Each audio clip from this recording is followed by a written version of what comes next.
While the Savannah Bananas took over Wrigley Field this weekend, the Chicago Cubs took over Pittsburgh by winning 2 out of 3 in the Steel City, including destroying Paul Skeens.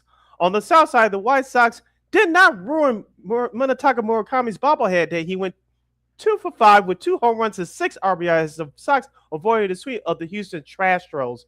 Bears training camp takes place tomorrow in Hallis Hall. We have a key player that's going to start on the injury list, while there are other rookies looking to make their mark on their first ever training camp. We'll get into the best and worst of baseball from over the weekend. LaKeena will have our sports, media, nuggets, and more in our sports potpourri segment. It will have a very interesting and underrated, perhaps maybe forth-telling old school TV show for Old School TV Monday. We'll get into that and a whole lot more as Second City Sports Monday edition starts now. 10, 9, 8, 7, 6, 5, 4, 3, 2, 1. Keep him on the field. And this one, a drive into left center field. Going back is Churio at the wall. Get out! Robert Jr., his 4th of the season. And the Sox take the lead 2-1. Armstrong gets into another one. Sends Edman back. He's watching it land in the stands. What a night for Pete Crow Armstrong. Goes wide. Up the guard again. And he scores. What a play! On Jordan Bennington. No chance at all for the Blues netminders. Connor Bedard. Wow. Getting what a pass. Gonzalez with the fade on the drive. Uzi motions up. They're blitzing. It's picked up. Caleb throws. Middle of the field. Love will catch. Breaks away the 30. Love the 20. Love the 10. Love the end zone. Touchdown Bears.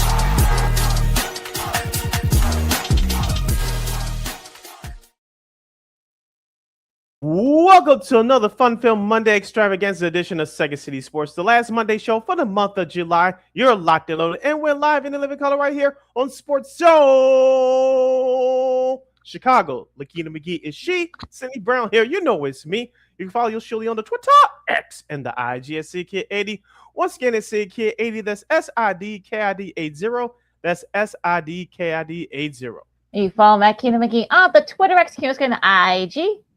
Be sure to download that Sports Zone Chicago app wherever you get your apps. Please follow Sports Zone Chicago on all social media platforms on Facebook, X, Instagram, and YouTube. If you're watching this video live in the living color right now at Sports Zone Chicago's YouTube channel, after you like the video, if you're allowed to, please hype the video so we get this content out to as many people as we can. We see the numbers rising already. Thank you very much. Please like, comment, share, subscribe to this podcast, and thank you very much in advance for your support.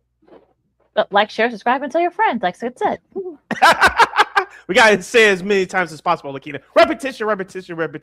We are unapologetically fun, and we have very definite opinions.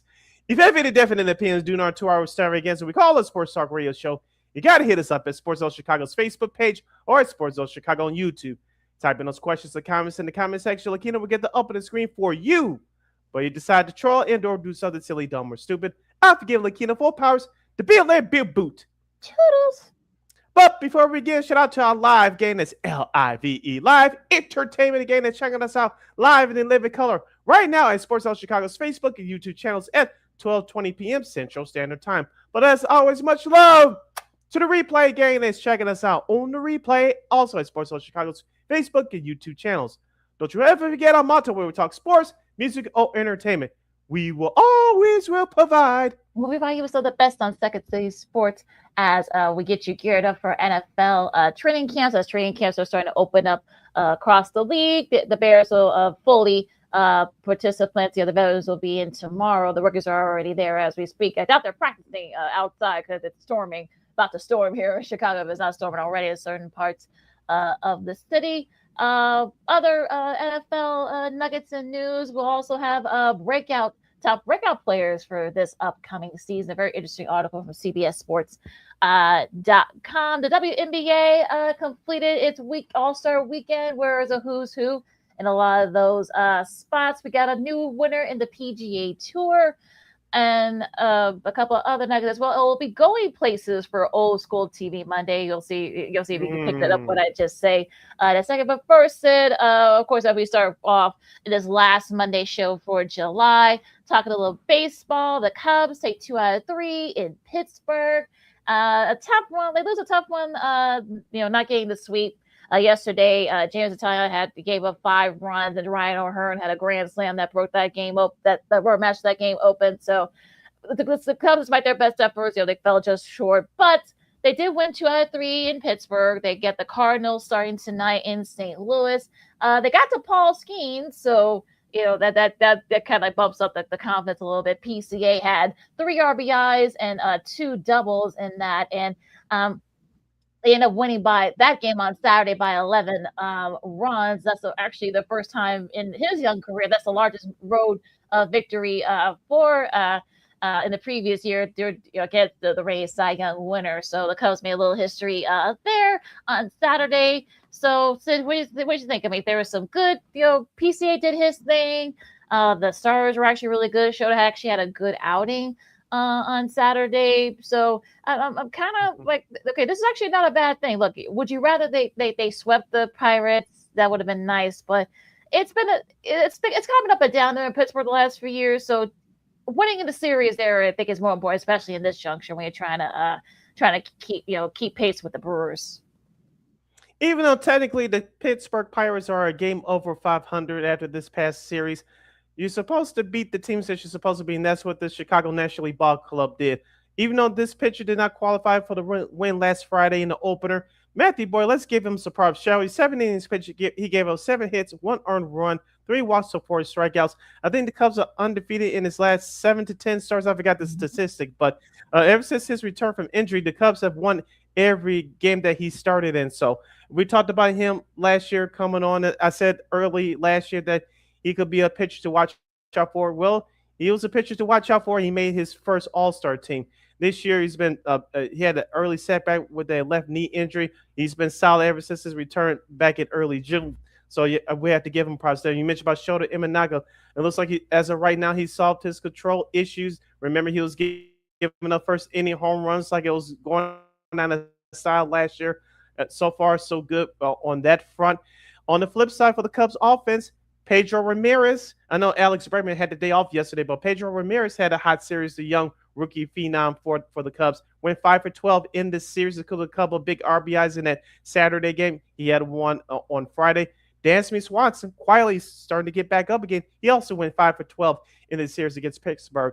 And Michael Busch had 3 for 6 day on Saturday in that onslaught victory against Pittsburgh. As we said on our shows last week, until the pitching returns, the offense has to carry this team. It looks like, slowly but surely, both these elements are starting to come together now. The starting pitching and the red hot offense. Yeah, this is Second City Sports on Sports Chicago. LaKeena, McGee, Sidney Brown. When you talk to some Cubs, so we'll talk White Sox and Murakami's big date on his bobblehead day yesterday. We'll talk about that after the break. But as far as the Cubs are concerned, I think look, you did what you're supposed to do against a team that Pittsburgh. Like I said, Pittsburgh has been kind of like a up and down for the Cubs in recent years. So you take 2 out of 3, you take it going into St. Louis, which has been kind of you've had your struggles with St. Louis this year, so you got 4. So if you could. I know it's a lot to ask, but winning 3 out of 4 would be nice. Like if you could at least split the series, that'd be fine too. David Peterson will be up on the bump tonight as he faces Matthew Levator. Colin Ray for tomorrow will be against Michael McGreevy. The aforementioned Matthew Boyd, he'll face Dustin May on Wednesday, and the Burr match on Thursday. Shota, hopefully he can keep it going and have another solid start against Andre Palente. So again, look, I think if you're the Cubs, you take. Let's be real. The Brewers have are doing a soft part of the schedule. We'll talk about that schedule after the break, but the Cubs they have St. Louis, they got the Yankees, and they got the Dodgers coming up. So this is the part where if you could just look, I know it's a lot to ask, but if you can get an over 500 record, maybe try to gain a game against the Brewers. The trade deadline is approaching in just a few days. We'll see if the Cubs make any significant moves, to bump up the pitching, especially. We'll see, but I think you got to be feeling pretty good where you are if you're the Cubs right now. Yeah, as we said over the last few weeks on the show, just take care of just keep winning series. Take care of the opponents you're supposed to take care of. Don't worry about what Milwaukee's doing. Whatever happens with them. Just take care of your own business, and you'll be there at the end. Obviously, the Cubs are number one in terms of the NL wildcard spot right now. But this series in particular, coming up against St. Louis, starting tonight. St. Louis has beaten you in the previous two series so far early in the year in St. Louis first, and then over the 4th of July weekend earlier this month here in Chicago. The Cubs have revenge on their minds. As you mentioned, they have just about, I believe with the exception of Matthew Boyd, they have all their best pitchers going. And Jordan Walker, who won the home run derby title a couple of weeks ago at Philadelphia during the All Star game, he's having a very good year. Don't give out the rookies shortstop JJ Weatherholt. He's having a great year. You mentioned about Doug Palante. He's going on Thursday. He's having surprisingly a good year from that starting set for the Cardinals. Even though the Cardinals are still hovering around the 500 mark, uh, they own the Cubs this year. They've beaten them, as I mentioned, I believe 4 out of 6 times this year. So the Cubs have revenge on their minds. The Cubs have to be aggressive, keep the bats going, and hopefully can get to that young starting staff early for the Cardinals. Yeah, and you're kind of catching them at a good time too. They've lost 7 of their last 9 since coming back from the break. Mm-hmm. They lost a tough series against the Reds yesterday. So again, you can probably catch them at a good time. So hopefully, if you're the Cubs, hope you can get that offense going. I know it's going to be a little bit cooler there, so hopefully you can kind of reverse some of that. I don't want to say a curse, but you want to reverse those wrongs and exercise those demons and try to maybe get revenge and win the series there in St. Louis. So yeah, but it should be a fascinating series as usual. The Tuesday game will be on TBS. I'm sure it's going to be blacked out here in Chicago, so you won't be able to watch it. But yeah, I mean, hopefully the Cubs can take So hopefully if you're the Cubs, I know it's a lot to ask, but if you can take 3 out of 4, I think you're going into that series against the Yankees and the Dodgers. You should be good. Just don't get caught looking ahead. I think Craig House will make sure his guys aren't. We'll get into this more on the White Sox side following this timeout. But I want to ask you about what do you think that Jed Hoyer and Carter Harkins are going to do between now and at this time next Monday for the MLB's trade deadline? I know a few people say, well, they still need a bat. Oh, no, you don't. Not in my opinion. But which is more important to you right now, LaKeena? I know Daniel Palencia hasn't started his rehab assignment yet, the closer for the Cubs. He's been out for the last almost couple of months. The bullpen has been held together by masking tape and glue. On the flip side, for the starting rotation, Edward Cabrera is still on the injured list. Jameson Taillon, as you mentioned, did not look good yesterday. He's given up 25 home runs. That's most in MLB amongst qualified starting pitchers. Which one is more important between now and next Monday, LaKeena? Fixing that bullpen or going to acquire another veteran starting pitcher? I mean, I think you need both, ideally. So if you're the Cubs, I think you're the middle relief and the bullpen's been pretty good the last couple weeks since they've gone back. So if you get another starter, I think that would be great. I think you need that more than anything, because if you are gonna, if you're gonna try to challenge Milwaukee for the division, I think you definitely have to have another starter. So I think that's going to be the big thing with Jed Hoyer and Carter Hawkins, to see if they can try to at least get get another starter and maybe even another bullpen. I mean, you could get a bat. I mean, you can never have too many bats, but I think I know Mason Miller, or Terry Skubal. I mean, that's gonna I think that's really going to be the thing here, especially if Skubal even wants to leave. We'll talk about that in a little after the break when we talk about the rest of it. But if they could get like somebody, get one of those guys, get maybe a Logan Webb or a Joe Ryan. I think if you get one of those guys, I think that'd be fine. I know Jose Soriano and Emerson Hancock. But I don't think would they get the Cubs over the top to try to catch up with the Brewers. We'll see. But again, I think we'll have to wait and see there. But yeah, I think we know how Jed Hoyer is. He's going to go where the market dictates, and I think that's going to be the thing here as we get into next Monday. Yeah, like you said, ideally you like to have both, but which is more important, I say starting pitching. Here's why: because of the injuries that you had so far this year. As I mentioned, with Edward Cabrera still being out, let's not forget about Ben Brown too. He was moved from the bullpen to starter. He did a great job before he was injured. So I think starting pitch is more important. You need a guy that can eat up innings and you can keep the ball down, unlike Jameson Taillon. And assuming that Edward Cabrera and or Ben Brown comes back at some point during the month of August or September, what have you, you move those other guys like Javier Assad and Colin Ray back to their natural roles in the bullpen. And I think your bullpen by that margin will become much stronger. So starting pitching for me will be the calling card for the Chicago Cubs team right now. So we'll see what happens between now and this time next Monday at the trade deadline. Now, as far as the White Sox, they pulled off a kind of a minor trade to get some beef up that starting rotation. Also, as Murakami, it was his day at the G rate. Yesterday, of course, he leaves the White Sox, avoiding getting swept by the Astros. The National League West looks like the Dodgers are dodgering again. And as far as the AL West, well, it seems like nobody wants to win the division. So we'll talk about that and so much more. LaKeena McGee, Sidney Brown, Second City Sports on Sports Chicago. More Diamond Talk coming up right after this.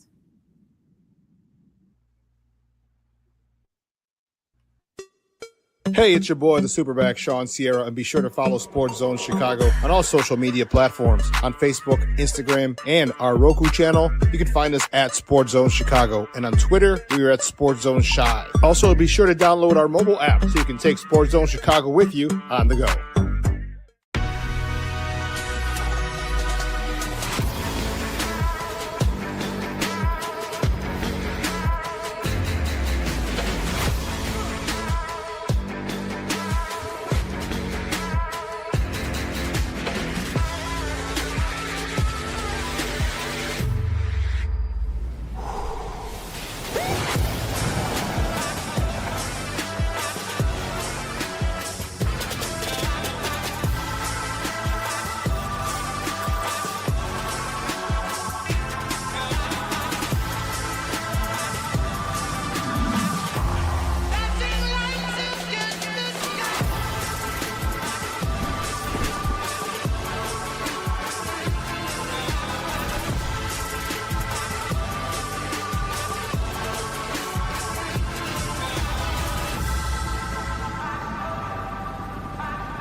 Got it done here.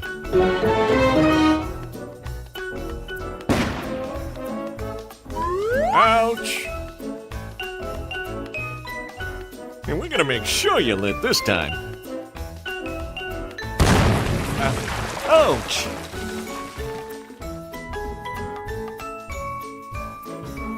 You're not gonna get me this time.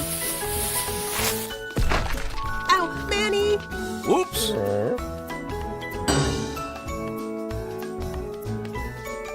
Let's try an easy one.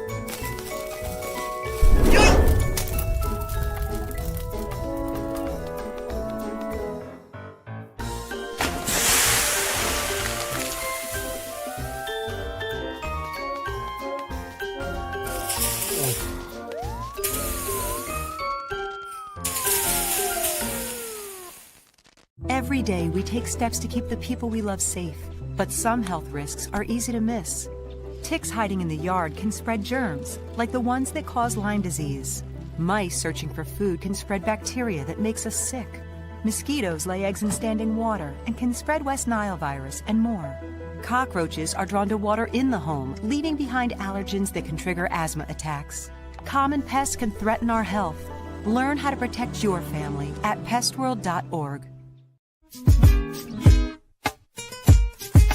Hey, this is Corey Maggette, and I listen to Sean and Maya on the morning show.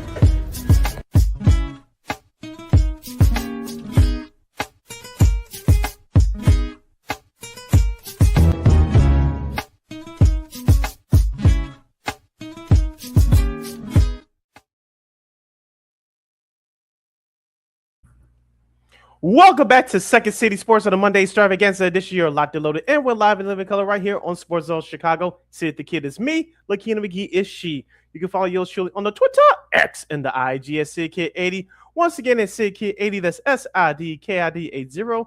That's SIDKID80. You follow LaKeena McGee on the Twitter X. Here's again the IG. As we continue the baseball talk, discussing Cubs, White Sox, and the rest of Major League Baseball in this half hour. So if you have any questions or comments regarding that subject, you definitely hit us up right now at Sports Zone Chicago's Facebook page or at Sports Zone Chicago on YouTube. Type in those questions or comments in the comment section. LaKeena will get that up on the screen for you. It was Murakami Day over at G-Rate yesterday, as his parents, it was a cute, adorable moment. His parents, throughout the first pitch, coming all the way from Japan, and he had 5 RBIs as the White Sox avoid the sweep against the Astros, winning 2 out of 3. They win 12-3. So, the White Sox, look, I mean, it was a tough, those first couple of games, were tough. They didn't really have the bats, even though it was very hot there.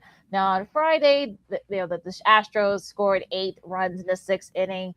Davis Morton, his worst outing so far this year, but they did bounce back. It was yesterday to avoid the sweep, thanks to Murakami, his six RBIs. So the White Sox did what they're supposed to do in that game to avoid the sweep. They play the Yankees starting tonight. The weather should be okay. I know it's raining here right now, but what do you think? We'll talk about a trade that the White Sox also made right after the game. But Sid, what do you think about that series? I know you were at that game yesterday afternoon. That's right. It was Mooney power. You couldn't deny that, man. This was his best game since he returned from his injury. If you guys can see it right there, those of you that are watching, this was one of the lucky 15,000 fans that received this bobblehead yesterday. It's a beauty. For those of you that don't have it, good luck looking it up on eBay or Amazon. But back to the game. But yesterday, LaKeena, the bats were due to break out for the Chicago White Sox. As you mentioned, they scored 5 runs in the opening game of that series last Friday, but the bullpen, along with Davis Martin, couldn't hold it. But yesterday, against a rookie pitcher that came out with Blanco, that came off, he's been off the injury list for the Astros. The White Sox struck early and struck often, and it blew the game open at the end. Murakami, people I know weren't watching on Saturday night, but he almost had a home run late in that game. And I had a funny feeling that he was going to hit a home run yesterday. Well, he did not just hit one. You should mention he hit 2, along with 6 ribbies. Big Al, Miguel Vargas, went yard. Also, too, Chase Madra, who's not known for power, who's been quietly been hitting well in the month of July, he also knocked out a home run. So the White Sox team, as we talked about all year long, this is a home run hitting team, especially at home, and they took advantage of that yesterday. Eric Fetty did not have his greatest outing. It was more about the bullpen. Jordan Hicks has been amazing coming out of the pen. Sir Anthony Dominguez, it was a 9-run lead, so he didn't have a chance to give up all those runs. So he actually did well in the quote-unquote mop-up role yesterday. So all in all, it was a good all-around team win for the White Sox yesterday. But as you mentioned, with the series starting with the Yankees tonight, the Yankees are without Aaron Judge. They're without Giancarlo Stanton, who's not played all year. And now they're going to be without Cody Bellinger. So do the White Sox have a chance to at least salvage a couple of games in this series? Yes, but their starting pitcher will definitely have to make the turnaround. Well, and it's not even just because of that. I mean, I know that the Yankees, look, they've been able to kind of like hang on and stuff. That they won 2 out of 3 against Philly, so that you got them kind of like in a little bit of a roll since coming back for the All-Star break, despite those injuries. And look, I think if you're the White Sox, if you can win 2 of these things, I mean, we'll have to wait and see, because you're going to have a couple of their top starters. Of course, tonight's game, you'll have Max Fried against Cole, I guess Noah Schultz, I should say, and we'll see if he can bounce back off that tough outing last week. Also, Garrett Cole against Anthony Kay. And speaking of Davis Martin, you'll be facing a Cam Schlittler. That should be a fun matchup between those two. So I think it's going to be very interesting. If you can win, look, if you're the Sox, look, you get the Yankees at home, so that should help a little bit. And look, that pitching, you got to jump on them early. It's going to be a little bit cooler. Mm-hmm. It's going to be a little bit cooler after tonight. So we'll see if the bats, can be, be kind of like the saving grace for the White Sox. But maybe, well, and looking at this right now. But yeah, I think it'll be interesting to see if the Sox can at least get 2 out of 3 against the Yankees. Yeah, just we talked about with the just like we talked about with the Cubs in our last segment, the hot offense along with the very good to great starting pitching has to coexist with each other at the same time. As I mentioned, the bats went hot yesterday. The starting pitching wasn't great. The bullpen picked it up, but the starting pitching has to get back on track. As we talked about on the show last week, you have two strong starters right now in Sean Berg and Davis Martin. That's not going to get the job done during the playoffs. You need to have more. I know Anthony Kay. He's had a good year, not a good last start, but he's had a good year. But you need more. But with the schedule they have at home before they hit the road next weekend for Tampa and Boston, you have to take care of the Yankees. And with the Yankees licking their wounds a little bit, like you said, even though they took 2 out of 3 in Philadelphia, you have to take advantage while wounded animal is down. So I expect the Sox to scrape out a couple of wins in this series. Other guys that picked it up, like Junior Perez yesterday, who had a home run. Braden Montgomery, even though he didn't do well yesterday, he's quietly playing a good enough defensively in right field. Sam Antonacci, my guy, scored 2 runs yesterday, going 2 for 2. And it's been a team effort for this White Sox squad all year. I expect another effort this week coming up against the Yankees. Remember, the Yankees gave them 2 of the ugliest losses during the month of June when the Sox went up to the Big Apple last month. Hopefully the Sox are ready for the challenge and ready to return the favors since they have them here at home. So it's going to be an interesting series. Those White Sox have passed the majority of the tests so far this year. This is another big test coming up. Let's see if they could build on that 2.5 game lead over Cleveland in the AL Central. Yeah, that's 4 gamer against the Yankees. Speaking of Sean Burke, he'll be facing Ryan Weathers in the rubber match of that game. So that series, I should say. So yeah, I mean, look, it'll be interesting to see what they do. I mean, if they can split that 4 gamer against the Yankees, I think if you'll take that if you're the White Sox. So again, we'll see if they can build on that little bit of momentum that from Murakami that they gave them yesterday. As you listen to Second City Sports on Sports Chicago, LaKeena McGee, Sidney Brown with you as it's storming over here at in my part of the city. So the White Sox did acquire Jose Urquidy from Pittsburgh.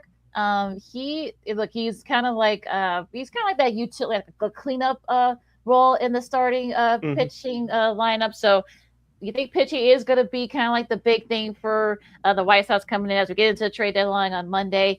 No one's really expecting any big, so people who say, oh, I want Schoolboy, I want Mason Miller. I don't think that's going to happen. We know how Jerry, Reinsdorf is. So he might let Chris Getz make a little bit of improvements to that lineup because that's really what they think the White Sox needed. They are serious about trying to capture that division. Yes, we talked about for the last month or so on this show, the Reinsdorfs are they're not going to let Chris Getz make that big move because they don't think that it's time yet to make that big splash. But if we're here on the air next Monday live, and this is the only move that the White Sox have made, trust me, many Sox fans, including yours truly, will be upset. But I expect Chris Getz to make another move between now and next Monday. They don't need another bat. They need veteran starting pitching, and they definitely need a veteran bullpen arm. Of course, you have Sean Newcomb, Grant Taylor, and Brian Hudson. All those guys have been doing the job all year, but you can't run them out there every single day because they're going to get fatigued and their arms are going to fall off before the month of August. During the dog days of summer, you can't afford that. So I think that Chris Getz will get a veteran arm in that bullpen to help stabilize things. Starting pitchers, we talked about Sean Burke has turned the corner. I know he took a tough loss last Saturday, but he's turned the corner. Davis Martin has pitched more innings that he's ever had in his career. I think he's going through a quote-unquote dead arm period right now. So we'll see what happens with that. But you definitely need another veteran starter to give these guys and the other guys in that starting rotation confidence, because if you don't, like you said, the division is very winnable. Is handed right there you on the table. Will you be able to take advantage of it? That's $1 million question.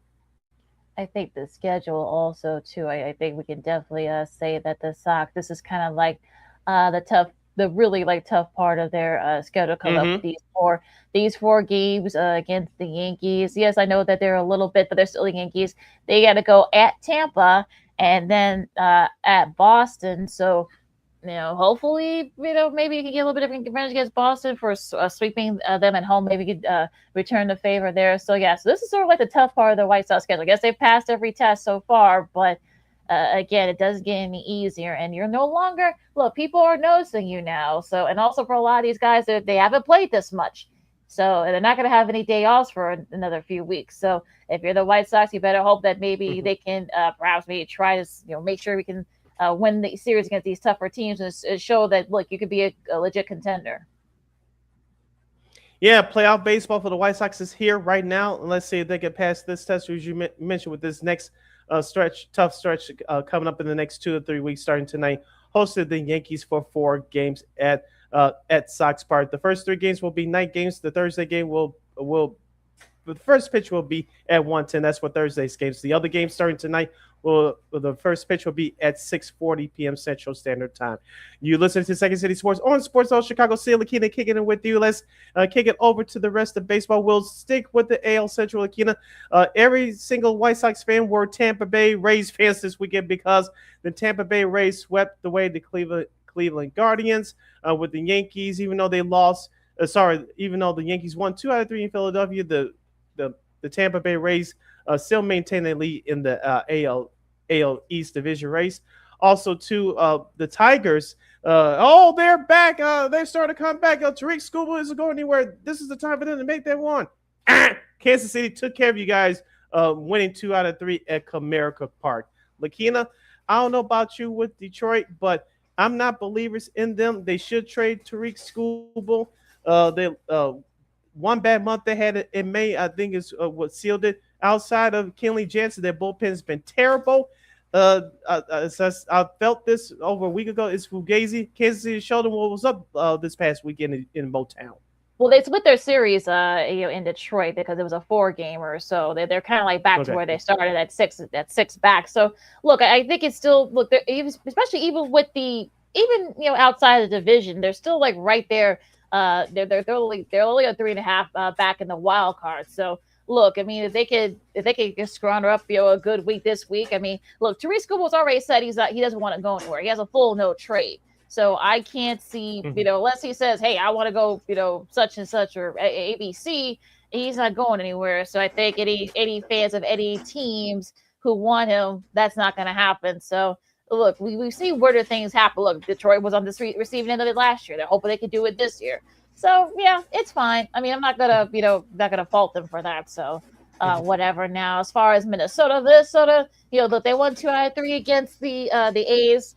So again, they're still within striking distance. And look, I know some people say don't believe in it, but look, it'll be interesting to see if they can. If we'll see. I don't know if they'll make any moves because the ownership changes and such, but. We'll see if they do that. But yeah, I think that's such a look. I know the White Sox are up 2.5, but yeah, that it's not over with. It just isn't. No, and I think it's going to be a 2-team race between Chicago and Cleveland when it's all set and done. We'll see what the Guardians front office what they do between now and at this time next Monday for the trade deadline too. As we said before, the only reason why Cleveland's still in this thing is because of their pitching, in particular their starting pitch. But like we said on our last show last Friday, Jose Ramirez is back. He's going to take him time to get his timing back. I know he had a decent first game against Minnesota last Wednesday, but you have to have other guys in that lineup pick it up, like Austin Hedges and Reese Hoskins, and some of those other veterans in that lineup that just haven't been able to do that consistently all year. So we'll see what Cleveland does, but it's going to be in 2-team race, in my opinion. Is probably going to come down to the last week of September. Yeah, I think that's really going to be the thing here. Now, if you saw me blink just now, it's storming pretty bad in this area. So yeah, if you saw me blink, my apologies. So yeah, my bad, folks. Yeah, this is live, folks. We're doing this live here, over here. But as we go into the AL West, I mean, as I said earlier. I mean, I don't have to tell you guys. I mean, if you saw what happened, look, yes, Texas did win 2 out of 3 in Seattle. I mean, I don't know if that means that I don't think the division's over with by any stretch. We saw what Houston did, of course, win the series against the White Sox. So it's easily going to be a 3-team race. So it'll be interesting to see if either one of these teams make any big moves and such. We know Seattle, they need pitching. Texas, they're going to need relief help. Houston, I mean, I think they're going to need another starter. So it's really going to depend on who makes those big moves. Yeah, quietly, Houston has played well for the last week, a week and a half since the All Star break. You mentioned they swept away the Marlins at home. Of course, they took 2 out of 3 from the White Sox on the South side. So technically, Houston's still in this thing, and their front office has doubled down, saying we're going to add at the trade deadline. So we'll see what happens with them. But I know that the Texas Seattle is a weird schedule situation. They'll wrap up their 4-game series in Texas later on tonight. But looking at the series, LaKeena, the Mariners they've been consistently inconsistent with the offense all year long. They lost by 1 last Friday, 5-4. They only squeaked out 1 run last Saturday, but they busted out for using air quotes. They busted out for 6 yesterday, including a home run from Randy Rosarena. That offense has been definitely missed all year. You mentioned about their pitching staff being one of the strongest in baseball, and their bullpen's not too shabby either. But their offense has been hit and miss all year. It looks like I had to repeat myself once again on this episode. But whichever team of the now 3 between Houston, Texas, and Seattle, whichever team gets hot over this next long stretch of about 3 or 4 weeks, is going to win this division. I do not see a wild card spot as of now coming out of this division. Whoever wins this division is going to represent the AL West in the playoffs. All right, we'll see what happens with that as we go into the National League. Starting in the East, Atlanta took care of business against Baltimore. We talked about Philadelphia. They've had a rough stretch, of course, only winning 2 games against both the Dodgers and the Yankees this past weekend. So they've kind of fallen back a little bit in that division. I'm talking about the in the NL East. The Nationals, I don't know if they won 2 out of 3 against Arizona. I don't know if we can take them seriously. I don't know if they're gonna make any big moves and such, but I don't. We'll have to wait and see. But yeah, I think it'll be interesting to see what both teams do, because we know that Philadelphia they need another reliever. So with Brad Keller now being out for the year, so their pitch is going to be their number one thing, and also to Atlanta maybe some hitting as well. Yeah, as we talked about with the Atlanta Braves, they need Ronald Acuna Jr. to be healthy. Hopefully, he'll make his return soon, perhaps maybe after the trade deadline. I know we know what they did over the weekend, but Philadelphia, they took a small step back, losing 2 out of 3 to the Yankees. And we all know that they have a strong starting staff, but like you said, they had to shore up their bullpen. I think you can safely say now that you can count the Miami Marlins out as far as any playoff contention. They really had a tough stretch ever since the All-Star break. And the New York Mets, they're trash, so we don't have to waste any more time on them. The Washington Nationals, as you mentioned, they're a very good, young, scrappy team. C.J. Abrams, one of the best young stars in the game, star at shortstop. They have a very good center fielder. His name escapes me for the moment, but their starting staff is not as strong, and their bullpen is one of the worst in baseball. I think they lead the majors, if not.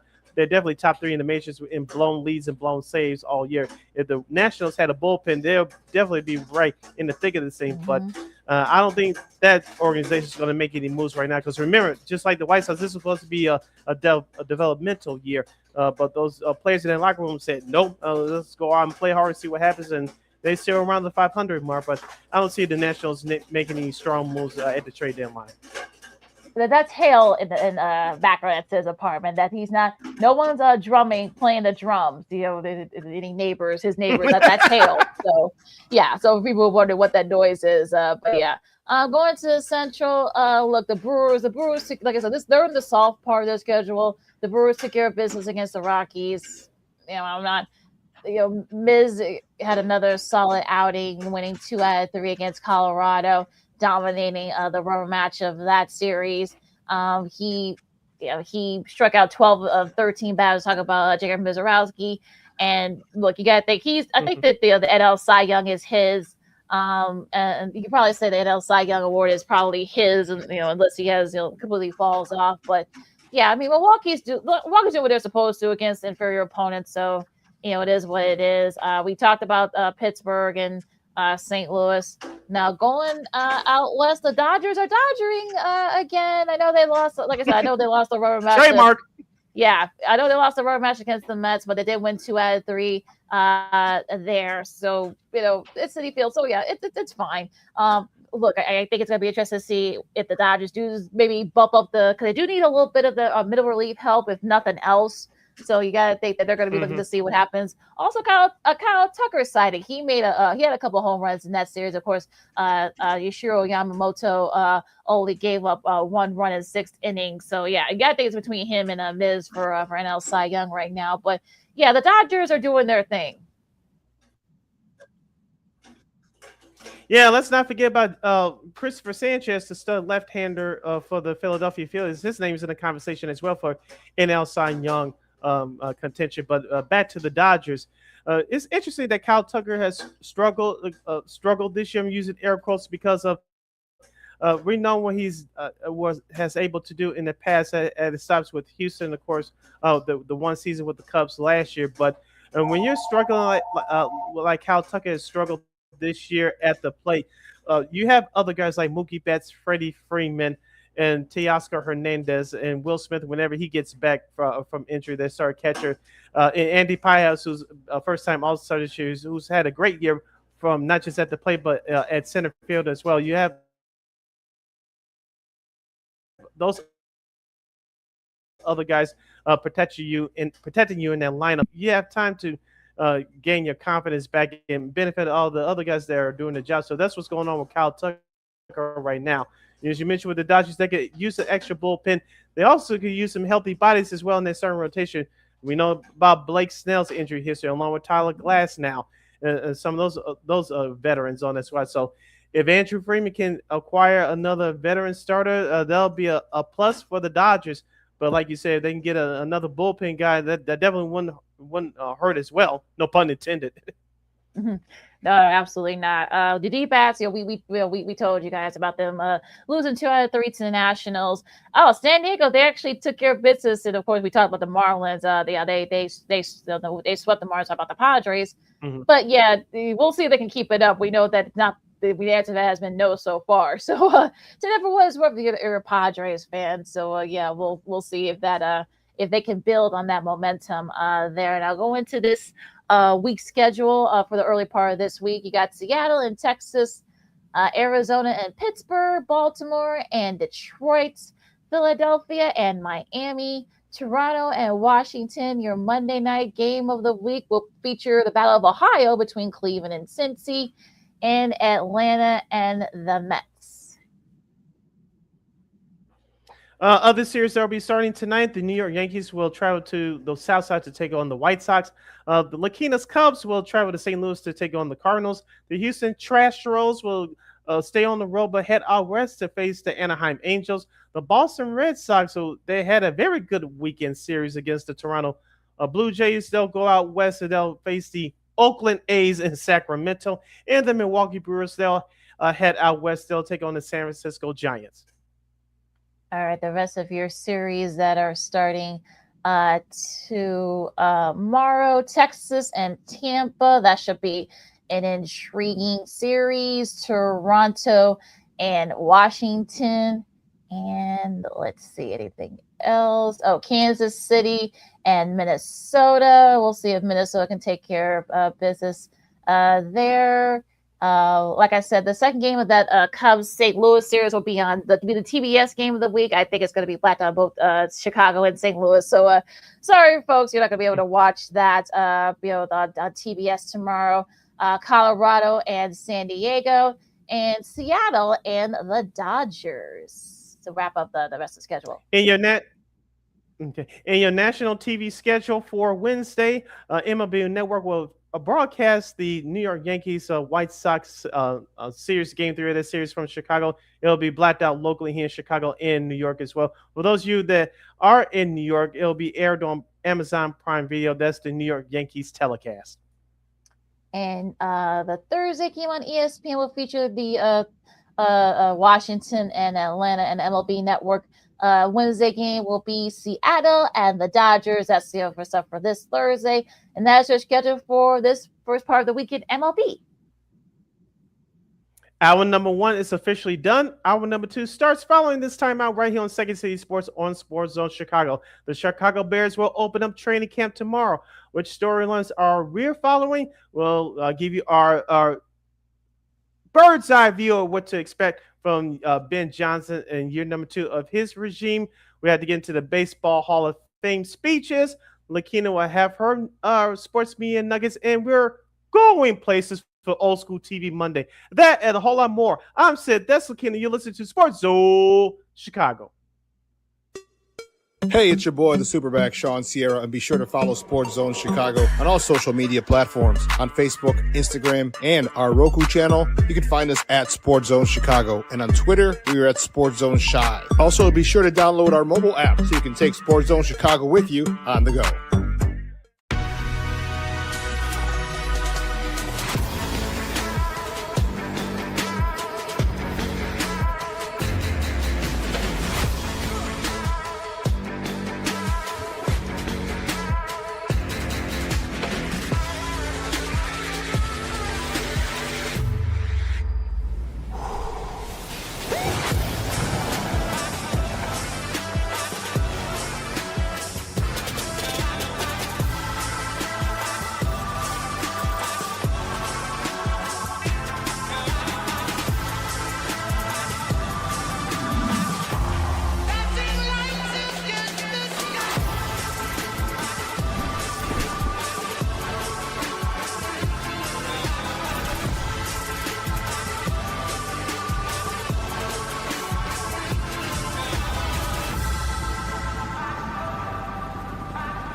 Got it done here.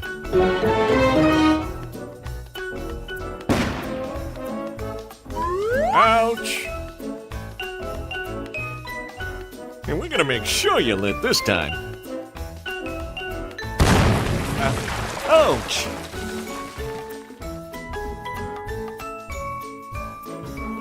You're not gonna get me this time. Ow, Manny! Oops!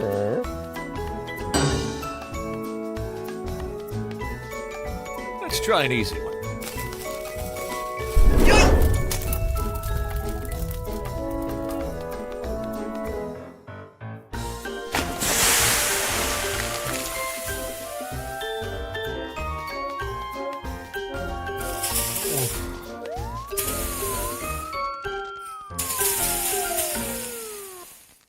Every day, we take steps to keep the people we love safe, but some health risks are easy to miss.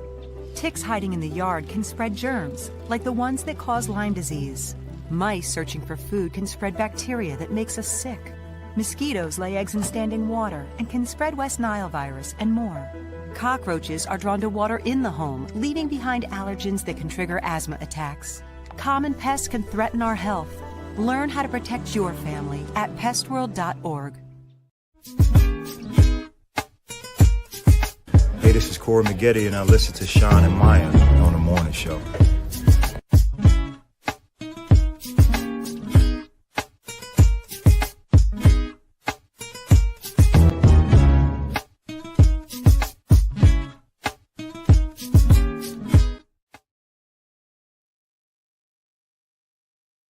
Welcome back to hour number 2 of Second City Sports. You're locked and loaded, and we're live in living color right here on Sports Zone Chicago. Sid the Kid is me. LaKeena McGee is she. You can follow yours truly on the Twitter, X, and the IG at SidKid80.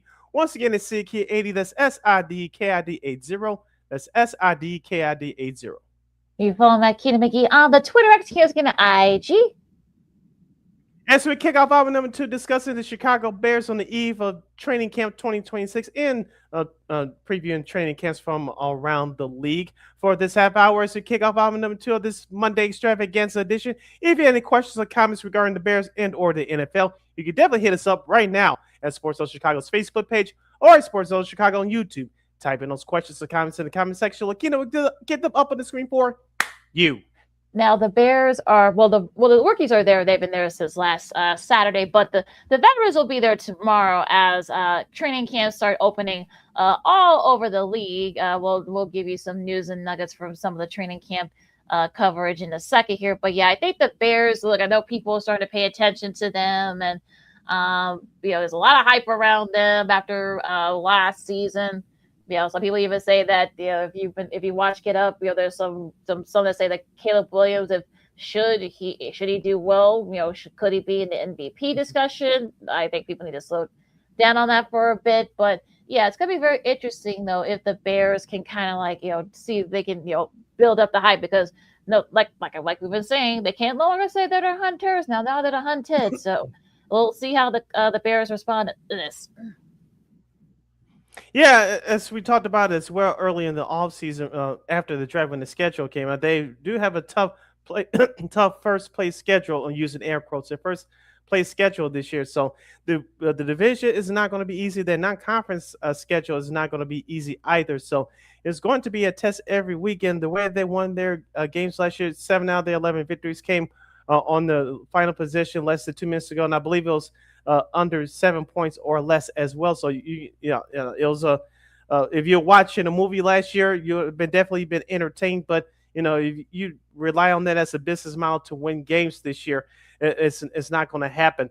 But the Bears reloaded this offseason. They got what they needed, as Ryan Post said in the draft. They need to get younger and faster. They did that, at least on the roster anyway. But on the eve of training camp, the Bears have a few guys that will not be participating in training camp. I don't think it's a shocker to most people. Ozzie Trapello, their young left tackle, he's going to miss, if not all of this season, due to a patellar tear injury that he suffered last year during the playoffs. Shamar Turner, who they are relying on him to do a whole lot more with that defensive line, he's going to start the year start training camp on the injury list. Noah Sewell, one of their young linebackers as well. Also, Keyshawn Elliott and TJ Edwards is on the non-football injury list. Remember, he suffered a bad injury in that loss last year to the Los Angeles Rams in that divisional playoff game. So the Bears are not. They know that some of the key defensive guys are not going to start training camp, but for those other young guys on the roster, it's time for them to prove themselves, to see why they're on this team, and hopefully get some of those veterans back as when the bell rings on September 13th against Carolina. Now, speaking of Kyler Gordon, Noah Sewell, and a couple of others are going to be on the PUP list, as we start training camp. We know Kyler Gordon, when he's healthy, he's one of the best safeties in the league, but we're seeing in the last few years, he has not been able to stay on the field. So that's going to be the big thing here for the Bears and such. I mean, there's already questions about that secondary. You did bring in Kobe Bryant, from Seattle, fresh off a ring. You got Dylan Diamond. You drafted him out of Oregon. So there's going to be a lot of. We'll see how Tyreek Stevenson is. Also, same thing with Jalen Johnson. He's had trouble staying healthy as well. So I think that's really going to be the big question for the Bears, going into this, is because of, yes, we know the offense will be solid. I think the O-line will be fine, but the defense is really going to be the thing, since they still don't have a pass rusher. Yeah, and I know the Bears are banking on Dennis Allen, the defensive coordinator, and his assistants to tweak the scheme a little bit. Hopefully, it'll produce some results. But until we see some results, that's going to be the biggest question mark. Who's going to be that dance partner next to Montez Sweat? We talked about Austin Booker for the last few shows. He's a situational pass rusher. He's done the job in that role over the last couple years. Can he finally have a breakout year? Also, too, you mentioned with Tyreek Stevenson, he's entering a contract year as well. And you have rookie Malik Muhammad breathing down his neck at the second defensive back spot, the rookie defensive back out of Texas. I want to see what he could do at camp, if he could challenge Stevenson for that second starting job at opposite Jalen Johnson. Remember, Tyreek Stevenson, we had questions about him a year ago. He started to play well, then he got injured. He was used as spot duty toward the end of last year, and definitely in the playoffs as well. So it's definitely going to be another big year for Tyreek Stevenson, not just on the field, but off the field as well, as he's trying to get paid with the new contract. Yeah, and I think that's going to be the thing here. And, with Tyreek Stevenson, I think like you said, he might play a lot better maybe now that we'll see how Dennis Allen uses him in that defense. So I'm kind of like, I'm fascinated to see what he does, with all that. But I think that's going to be a number one question for me. And what now as far as the offense, look, we know Caleb is going to try to do his thing. DeAndre Swift, I know he thinks he may have another shot, another big payday. So maybe he can, he'll have another big year and see if he can, get that big payday. We know running backs, they supposedly are a dime a dozen. So again, we'll see if that kind of comes to fruition. Here, I know they brought out a Khalif Raymond, for extra help in that receiving core. We'll see how they use Colston Loveland. I know that there's a lot more out on a lot of this stuff. So you're not gonna be able to surprise the teams like you did last year. So if you're the Bears, you better be ready because it's gonna be very interesting to how these teams respond. And focus on some of the young guys, i.e. the rookies on the offensive side of the ball. Let's not forget about Logan Jones, the center they drafted out of Iowa. He could be your future starting center. Could he see some playing time this year if Bradbury is injured?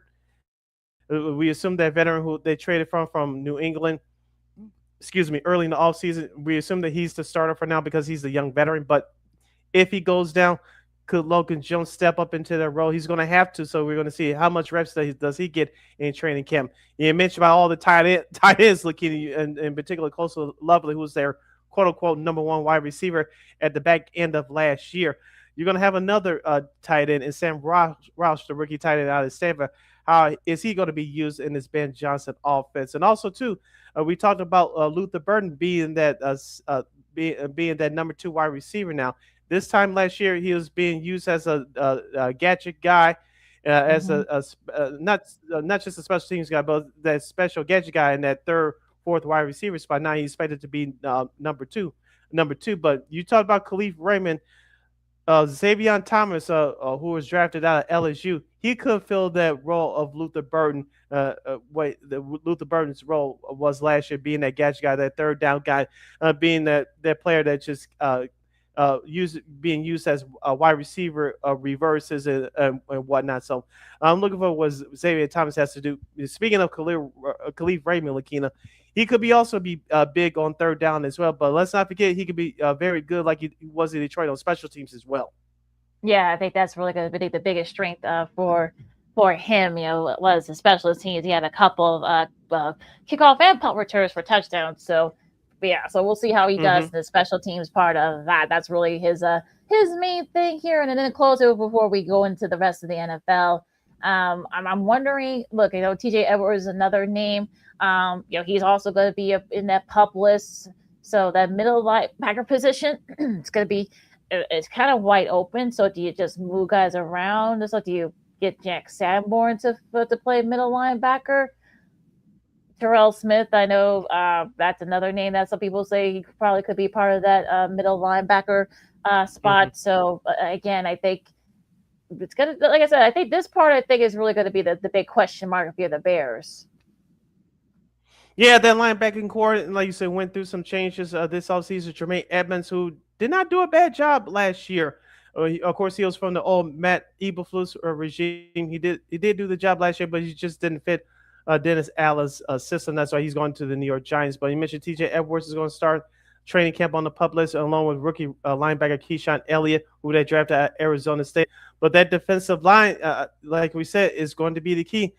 You have to set the tone and stop at the run and pressuring the quarterback on a consistent basis. We just didn't see that as much last year. But looking at some of the young guys that could get some reps, Jordan Vandenberg, the defensive lineman out of Georgia Tech, we'll see what he can bring.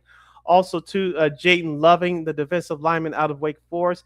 Let's see if he has enough to make this 53-man roster. So that defense, like you say, is a work in progress. It's young, it's faster on paper, but can you get some healthy bodies in there to play multiple positions to get some production out of that defensive line? Like you said, the linebackers is already going to be a challenge with itself, but that defensive line is going to have to have some work. They're going to have work to do as well. Let's not forget, we talked about Tyree Stevenson entering the contract year. So is Gervon Dexter. Let's see what kind of production he can bring. So if he wants to get paid.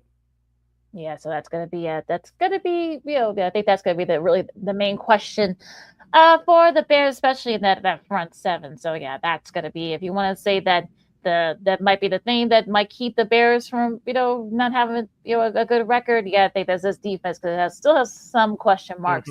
Right there. You're listening to Second City Sports on Sports Social Guy, LaKeena McGee, Sidney Brown with you as we do this kind of NFL countdown, this kind of thing as training camps are starting to open around the league. We'll go to the NFC West. We want to first send out our prayers and best wishes to Coach Kyle Shanahan, who apparently a couple of weeks ago he was in a pretty bad car accident. He had a couple of broken ribs, broke I think his right hand. He had a really bad concussion, so he's going to be out for at least, at the very least, most of training camp.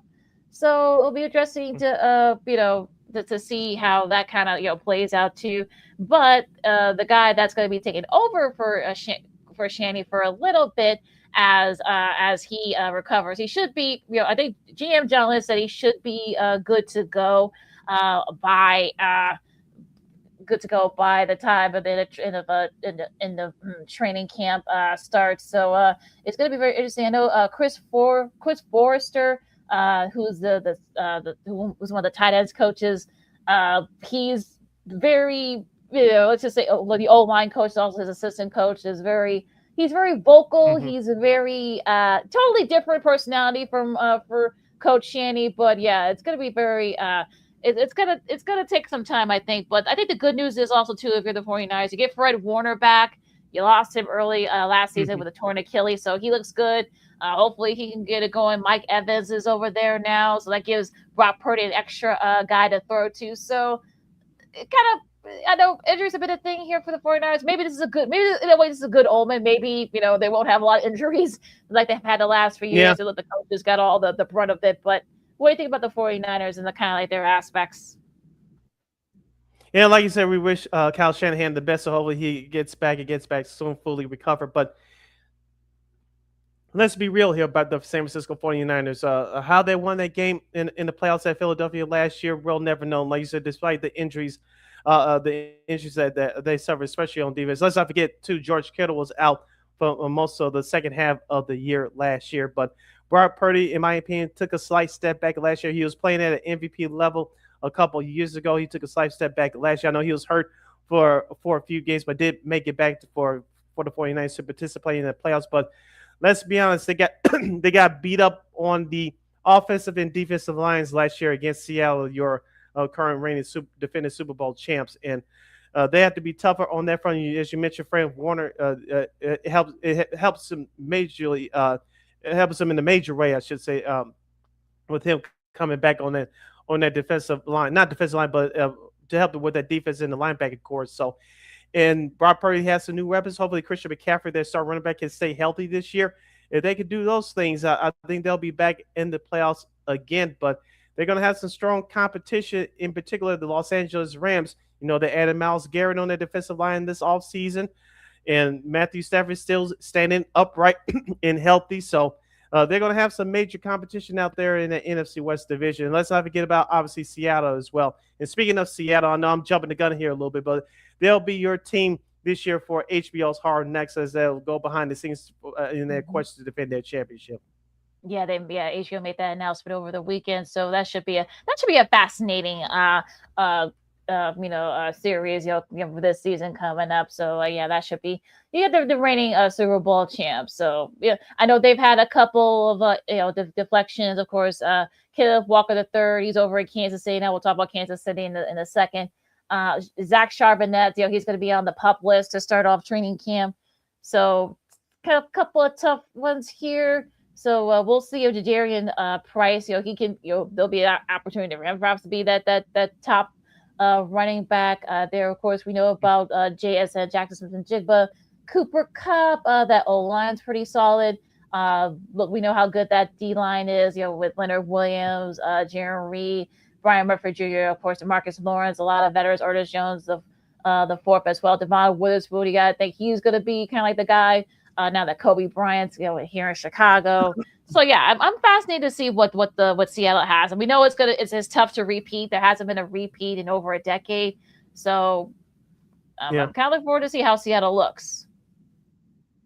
And let's not forget Sam Darnold, who had a very good year 2 years ago in the Minnesota Vikings uniform. He did not perform well in the playoffs for them a couple of years ago. Last year, he did well enough to get them to the big dance, but he did not have a good game against the Patriots in that Super Bowl last year. But the defense carried the day. I want to see how he responds in year two of that in his stay in Seattle. So there's a lot, fair or unfair, it's going to be is going to be held on Sam Darnold's shoulders. That defense, as you mentioned, those pieces are going to be big, but can they even make up a fracture of what they did a year ago? That's going to be $1 million question. How can this defense be rebuilt on the fly, and will Sam Darnold step up? Because I think that at various points in this upcoming season, he's going to have to. Talking about Sam Darnold, he's going to have to carry the Seattle team offensively. Yeah, I think that's going to be really, because you're going to have to depend on the reason why Walker the third was so great because he kind of he made sure that Darnold didn't have to use his arm. So it looks like they are going to have to use his arm, especially if Jarvinette's not going to be able to come back right away. So yeah, that's going to be kind of what the thing is here for Seattle. Now Arizona, look, you got Mike LaFleur, Matt's younger brother over there now. So, Jacoby Brissett, he gets a nice little pay bump, and deservedly so. They drafted Jeremiah Love. Marvin Harrison Jr., he's had a disappointing first few years, so hopefully this will be a big breakout year for him.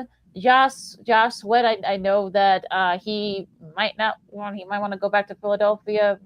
We'll see, but yeah, I think that's of course Buda Baker is there still, and then look, Arizona. I think this is gonna be a rebuilding year for Arizona, you would think.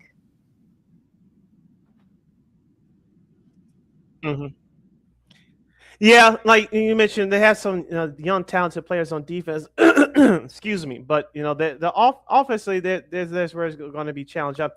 I know they had a couple of wide receivers, young wide receivers that stepped up big toward the end of last year, so they're expected to improve in year number 2. Jacoby Brissett, as you mentioned, with a pay raise, I don't think he's going to be there for long. You still may have to draft another quarterback. We shall see about that. I expect their running game to improve, but I don't think it's going to be enough.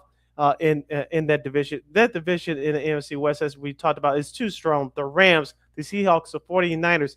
If the Cardinals can even get 2 division wins out of that squad this year, that's going to be an accomplishment within itself. But I know they have Carson back out of the University of Miami as their backup, that rookie backup. But do you really think he's going to make a difference when he gets in there? I don't know.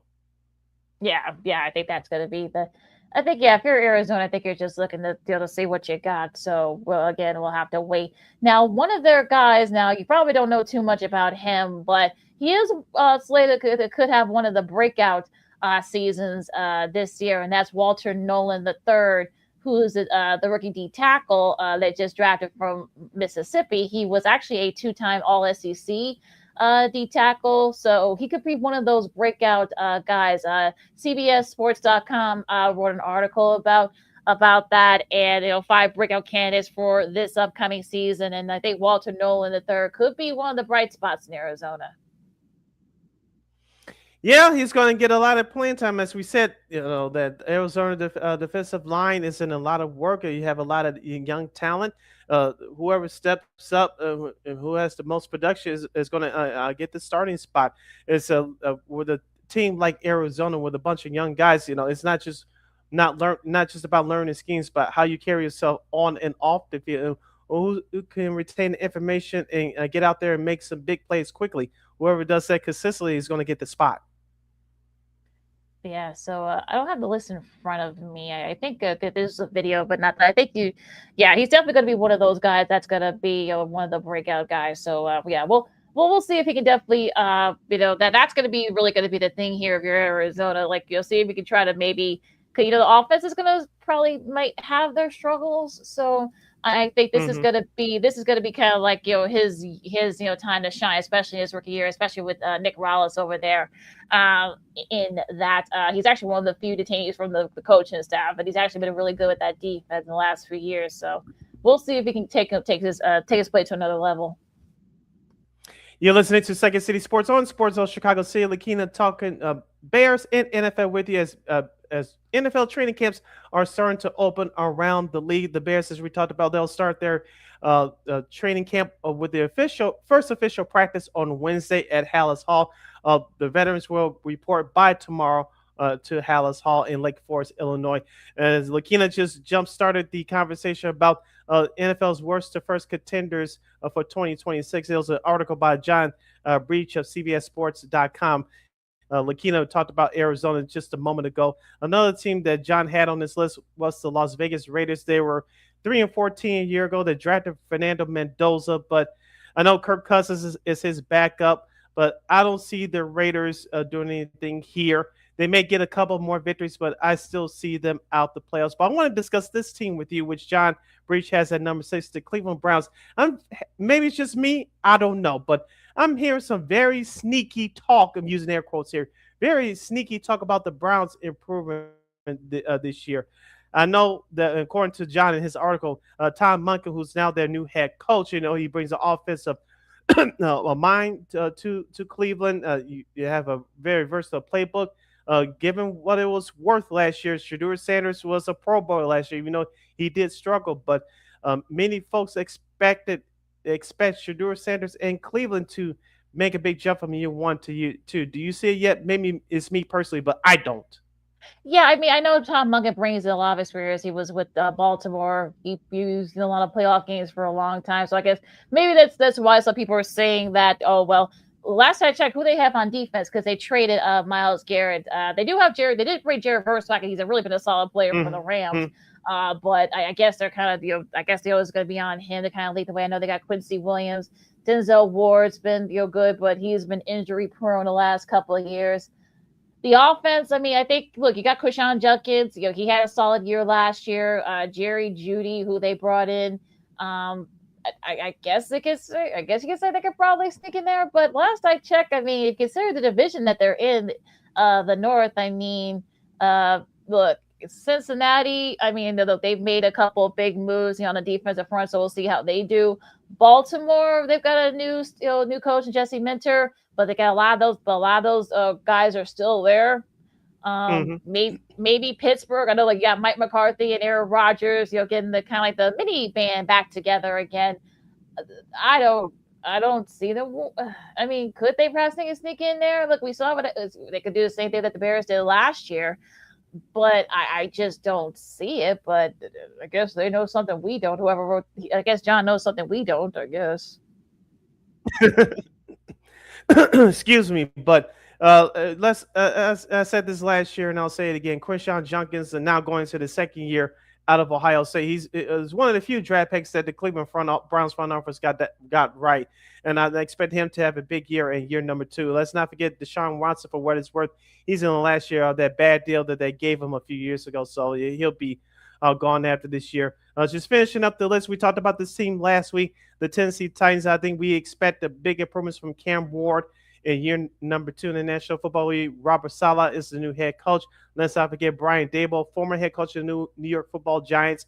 He's the new offensive coordinator. That's going to help Cam Ward a lot. They add a lot of new pieces on defense, including Jermaine Johnson, I should say, John Franklin, defensive tackle Jordan Elliott, and defensive backs Alante Taylor and Cordell Flott. So, and of course, they also used a second-round pick on Anthony Hill. So, as we said last week on the show, defensively, in recent memory, the Titans' defenses are always opportunistic defense. They got younger and better on paper. Can they come together to at least make it competitive in the AFC South? Yeah, I mean, we know the AFC South is always an interesting division. So, yeah, I could definitely see it. Also, too, we talked about him last week, Jeffrey Simmons, who's an All-Pro. So I think that's going to be the thing. I know he's a little bit injury prone last year, but it looks like he should be good to go going into camp. So yeah, I think Tennessee could perhaps maybe surprise some people, maybe. But yeah, I think that should be a fascinating team to watch down the line. Yeah, number 4, the New York Jets. Okay, I know Geno Smith is back. They added some key pieces on defense, including Minkah Fitzpatrick, Trevante Sweat, Joseph Osai, of course, former Chicago Bear defensive back Nashawn Wright, who was tied for, I believe, second in interceptions last year with 5, Demario Davis, and, of course, rookie David Bailey. Of course, Aaron Glenn in his first year last year went 3-14. Some people wanted him fired in the middle of the year. That wasn't going to happen, but big improvements expected in year 2 for Gang Green. Yeah, I mean the Jets are the Jets. I mean, we'll have to. That's gonna be the team that's gonna be. They're gonna be a team to watch. I think because I think it's gonna be one of those things where look, Geno Smith, is back over there now, and I know Breece Hall and Garrett Wilson. They drafted Omar Cooper Jr. from Indiana. I mean, on the defensive front, I mean, we know about David Bailey, Demario Davis, who you just said, and also former Bear Nyshawn Wright, and of course, Mika Fitzpatrick's over there now too. So they could be a team to watch. I don't know, but look, that's a tough. We know that NFC East is a tough division with the Patriots and the Bills. So the Dolphins, we know they're rebuilding, so that's gonna be another team that could probably that could be like a new rebuilding team. But yeah, the Jets, maybe we'll see. Okay, checking it at number 3. If my computer can load up here quickly. Number 3, we're running out of time. The New York Football Giants last year they finished 4-13. John Harbaugh, former head coach of the Baltimore Ravens, he's there now on a 5-year, $100 million deal. We know kind of changes he's made thus far. They expect Malik Neighbors back in second-year running back Cam Scatterboot out of Arizona State to be healthy and make a big impact. Checking it at number 2 is the Detroit Lions. They have one of the easiest schedules percentage-wise in the league. They barely missed out on the division title in the playoff spots overall last year at 9-8, finishing 2 games behind the Chicago Bears. The only team to beat the Chicago Bears twice last year, by the way. And checking in at number 1 is the New Orleans Saints. They had a record last year of 6-11. Tyler showed that he could play in this league, starting in the second half of the year, beating teams like Carolina and Tampa Bay twice in the process. They brought back Cameron Jordan for another year. Can the Saints be that team that could go from worst to first? Yeah, I think that's going to be the team that would be to watch there for Tyler Show. Had some great moments last year. Remember, Travis Etienne is over there now too. Alvin Kamara's back, so they're gonna have a nice little tandem. They got Chris Olive on the defensive front. You talked about Cam Jordan. I think getting him back was big. Kool-Aid McKinstry. That's his real name, folks. I didn't make that up, but he is he could probably be he could probably possibly have a breakout year too. So, but I am a little skeptical. We'll have to wait and see because their schedule is pretty tough. I'm talking about the Saints. So they're not gonna be able to come out of nowhere and surprise folks. And we know that division. I don't want to say it's an easy division, but it's a winnable division. Carolina, Tampa, Atlanta. I mean, they could perhaps maybe be right there for it, but will they win? We'll have to wait and see. But they're gonna be a team to watch for, I think, for sure. Okay, and one more team I know we're running up against the Detroit Lions. As I said, they have one of the easiest schedules on paper in the league. Check out this statistic, and for those of you that still don't believe that they didn't miss Ben Johnson last year. When Detroit went 8-1 last year when they scored 34 points or more, but just 2-7 when they scored 33 points or less. No, like I said, I mean, I mean, look, like you said, I think, they were in a lot of games, but they struggled to score last year. And I mean, you definitely said they could miss Ben Johnson. We'll see what Drew Petzing does. He was hired early, this year, so we'll have to wait and see what he brings to the table. Yeah, and their secondary has been terrible over the last 2 or 3 years, so we'll see what happens with the Detroit Lions. So if you want to check out that article at cbssports.com, you can do so. John Breach had his top 8 teams that could potentially go from worst to first. We had to hit this timeout, LaKeena. You know what that means. That's our sports potpourri segment. When we return, we'll discuss the 2026 Baseball Hall of Fame class. We'll get into some other fun stuff as well. I know you have a golf update. And we'll be going places for Old School TV Monday. That and a whole lot more. I'm Sid. That's LaKeena. This is Sports Zone Chicago. Hey, it's your boy, the Superback, Sean Sierra, and be sure to follow Sports Zone Chicago on all social media platforms, on Facebook, Instagram, and our Roku channel. You can find us at Sports Zone Chicago, and on Twitter, we are at Sports Zone Shy. Also, be sure to download our mobile app so you can take Sports Zone Chicago with you on the go.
Got it done here.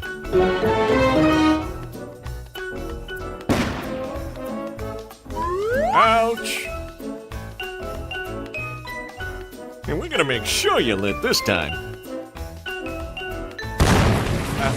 Ouch!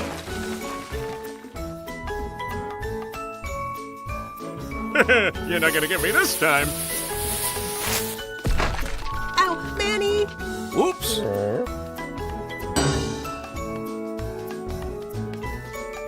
Let's try an easy one.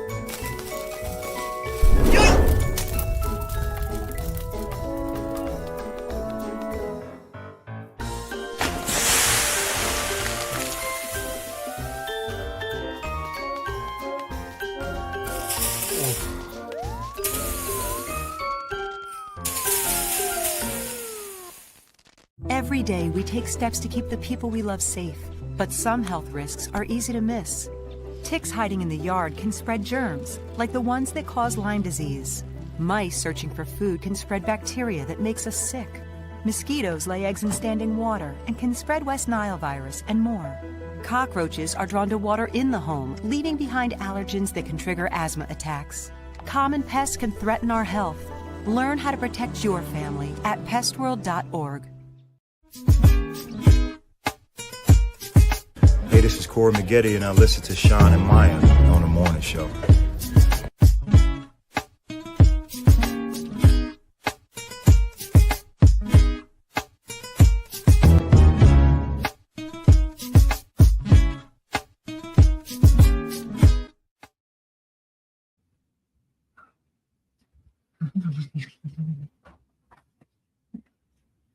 Welcome back to Second City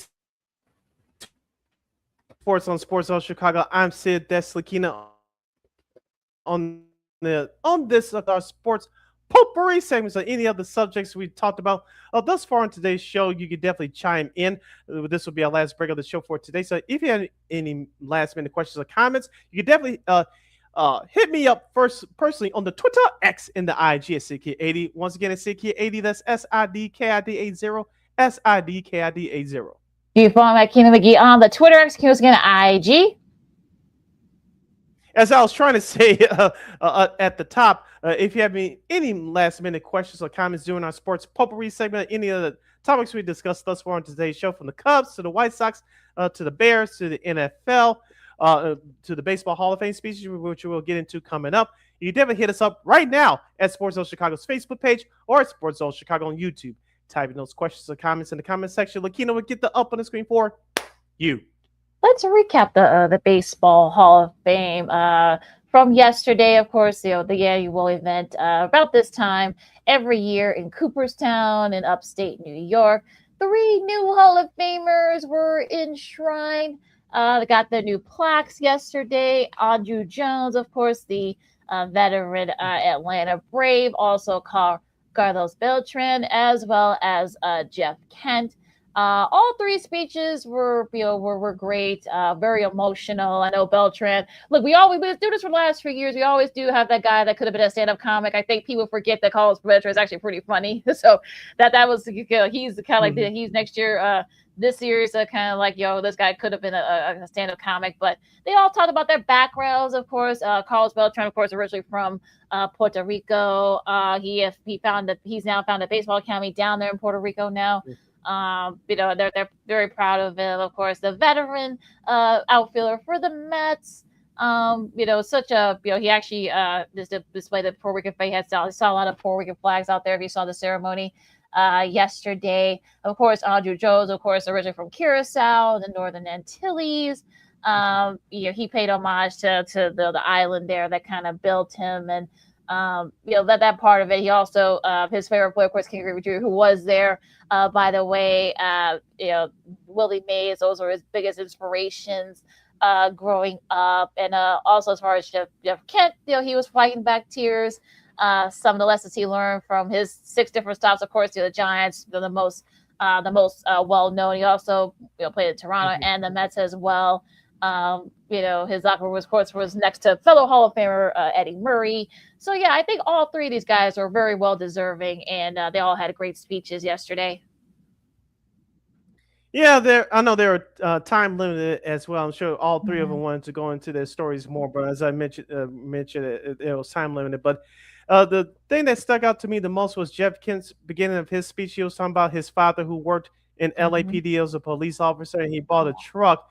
And Jeff Kent wanted to. He really didn't want to play baseball in the beginning, but to get a scholarship, he had to drop racing and go into baseball. He said he focused on his grades, and of course it all paid off. And of course, at the end of his speech, he talked about in his career with the Dodgers playing from his family and friends, and they were very proud of him. But he went into a story about when he played in San Francisco. Of course, he was on that team with Barry Bonds Mhm. and some of the other matches like Eric Davis and Ellis Burks during the late 90s and early 2000s. Of course, that year they went to a World Series in '02. He talked about one of the reasons why that Dusty Baker was a player's manager because he managed to the players' skill set. He didn't let them do too much, too little, or too much out of their skill realm. But he talked about how Dusty Baker made players feel comfortable, but still be able to trust him and get the most out of his guys.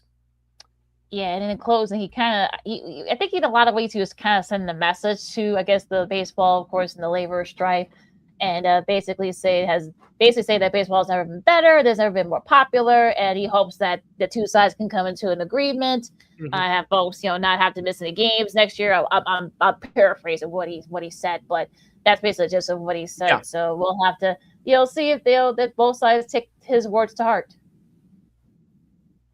And of course, with the Andrew Jones speech, of course, he gave much love to Bobby Cox once again, saying in public via his speech, like the first time he said on social media when Bobby Cox passed, that Bobby Yeah, Cox was the second father. He expected you to yeah. play the game right, give it all you got. He said but before Bobby Cox, he learned that lesson from his late father who passed away 10 years ago. And so he gave props to his father as well. So it's just about not just lessons in baseball, but lessons in life as well. Of course, all three of those players gave credit to their respective spouses and in their extended families as well. So very great speeches from all three of those now new Hall of Famers in the baseball Hall of Fame class.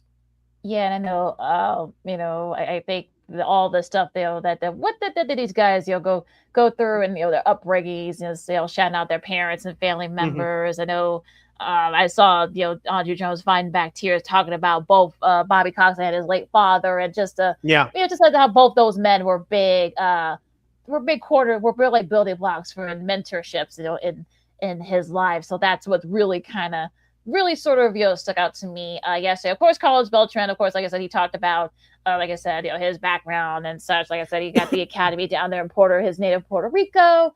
And so, just a great speech by also. If you haven't listened to the speech or you didn't get a chance to listen to them or watch them, they're on YouTube. Just go to the MLB YouTube account, and it's all Mm. right there, accessible. Now, going into the 2027 potential Hall of Fame ballots for next year, among some of the players: Chase Utley, Andy Pettit, A-Rod, Bobby Abreu, Mark Burley, once again, Torrey Hunter, who was very close the last couple of years, Jake Arrieta, John Lester. You see anybody here? He's going to be the first. He's going to be the first time on the ballot. Just Arrieta as well. Do you see any of those guys, going in, slam dunks? Is John Lester first time Hall of Yeah. Fame Yep. ballot? Yep. Okay. Yep. I think he has the best shot. Only here's a couple of reasons why he suffered. He suffered from cancer early in his career. Obviously, he came back and resumed his career, but he won two World Series, both with iconic franchises, with the Red Sox in 2013, of course, with the Cubs in 2016. You could argue that John Lester signing with the Cubs in 2016 is the greatest free agent signing in Chicago sports history, next to Marion Hossa of the Blackhawks. Remember, folks, Dennis Reimer was traded here. He did not sign here, but I digress on that. But I think John Lester has the best chance of getting in. Maybe Torrey Hunter, and then if he doesn't get in next year, maybe in the next 2 or 3 years he'll probably get in because during his prime he was one of the best defensive center fielders during his time in Major League Baseball, in particular with the Minnesota Twins. Mark Burley, he'll probably get in, but he's going to have to wait a while. I know that Justin Verlander is going to retire at the end of this year. He's closest next to Mark Burley in terms of 300 wins. Of course, everything is changing now since the way that baseball has become so much neutralized and specialized in certain positions. But I think Mark Burley's got to wait another couple of years to get in. I think Torrey Hunter, if he doesn't get in next year, he'll probably have to wait another year or two. But I think out of that list to be a quote-unquote first time, I think John Lester has the best shot. Yeah, I agree. And look, you know how the Baseball Hall of Fame voters are, so that they can be very uppity, as I say. So we'll have to see what happens by the end of the year as they announce their class and who they vote for. You're listening to Second City Sports on Sports Zone Chicago. LaKeena here, kicking it with you on this Monday extravaganza edition of the program. If you're watching us live on YouTube and Facebook, I know the bad weather is hitting all parts of the Chicagoland area. Please be careful. I know where I am, things are kind of settling down here a bit, but please be careful. You have to drive in this thunderstorm. I know things are supposed to be clearing up for tonight for White Sox and Yankees, but as of right now, please be careful during this thunderstorm. I know we went through a drought as far as rain for almost 2 weeks, but I know it is much needed, but please be careful where you are in the Chicagoland area. LaKeena, you have some golf nuggets you'd like to share with the class. Please do so. Yeah, I don't want to say he's a new star yet, but he just turned pro a couple months ago, and he's only 21. His name is Jackson Koivon, and he dominated the field, and that kind of just like I said, he just became pro in April. So he outdueled Scotty Scheffler, Hideki Matsuyama, among others, to win the 3M championship. So he gets just outside the Minneapolis and St. Paul. He gets a nice little chunk of change here for Mr. Kovian. He wins $2.3 million his first round prize money. So 1.6 million. So yeah, not a bad debut. Well, not debut, because like I said, he just became pro a couple months ago, but he holds off some big names to win. Yeah, as I talk about all the time on this show, with Tiger Woods being on the other side of his career now, I know he has some other issues going off the course. We won't get into that, but who are some of the new guys that's going to elevate the game of golf to the next level? He still has some veterans that are hanging on, like Jordan Spieth and Phil Mickelson, some of those other guys. But who are some of the young guys that can capture the casual fame like you're sure that's going to take the game of golf to the next level? We'll see. We'll see if this person could do that. But with golf being popular still the way it is, it's just entering a different realm. So who's going to be those up and coming guys, not just Americans, but the foreigners as well, as they're going to take this sport to the next level? Yeah, not even a month in on tour, he's already got his third star. He wins a big event. So yeah, we'll see if he can build on it, and then we'll see if he can keep it up. As you listen to Second City Sports on Sports Zone Chicago, LaKeena McGee, City Brown with you. Some sports media nuggets here. Not really a big surprise. Kyle Brandt, of course, with all the layoffs that went on over at ESPN in the last week, he was actually doing NFL Today, kind of like in conjunction with the NFL network. But since now that ESPN mostly owns it, majority owns it, of course, he's going to be doing more stuff with ESPN. So not a big surprise that he has to exit the NFL Today. Yeah, I know it's due to creative differences and, like you said, other stuff going on behind the scenes with ESPN. And we talked about that layoffs on our last show. So if you missed that, I'll go back to our last show last Friday to get our commentary on that. But we all know that Kyle Brandt is one of the best young personalities out there that's covering the NFL. He's one of the hosts on Good Morning Football, and of course what he does on social media. So him giving his talents to ESPN full time now, and taking what he's learned, what he did at CBS for the last 5 seasons, he's definitely his resume is growing. He's going to be graded for now, being concentrated on one network. Yeah, so we'll see what they'll have him doing this upcoming football season. And Peacock will integrate with YouTube Premium in a major collaboration. The streamer will be ingested into YouTube Premium early next year. So you'll be able to see kind of like enhanced versions of Sunday Night Football, the NBA, MLB. So, it's going to be very interesting how this sort of like, when it comes to streaming with the graphics and stuff. So, yeah, this is an interesting collaboration. Yeah, it's just finding another revenue stream, obviously, for the NFL, in another way, another alternative way to get fans to watch the games from different angles and from different constructs. But can we get a remote that or a button that can mute the announcers? That's all I'm looking for. Or if we're not going to have someone like a Snoop Dogg or someone that's entertaining that people like, can we get the mute button besides use our own mute buttons? I'm just saying. That would be pretty funny though. But yeah, but one guy that you may not want to mute here is a former major leaguer Joey Votto. He made his anticipated debut last night with the Yankees and the Phillies at Citizens Bank Park.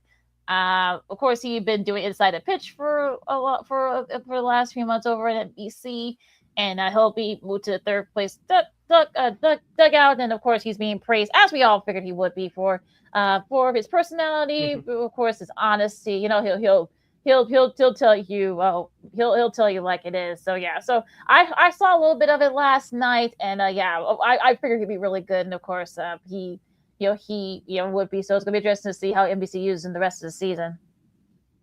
Yeah, I didn't get a chance to watch it last night because I was doing other stuff. So I'll check it out, of course, later on. But as we talked about late last year, earlier this calendar year, that Joey Votto's been has been a guest on various podcasts throughout the last few years following his retirement, and it's just the way that, especially with the way baseball is, is cookie cutter, lacks personality at times. Is welcoming to see guys that just not too far out the game, being honest with their opinions. You can get strong takes without going personal or being too sideshowy like Stephen A. Smith and some other folks. But just tell it like it is, and fans just like to be told the truth.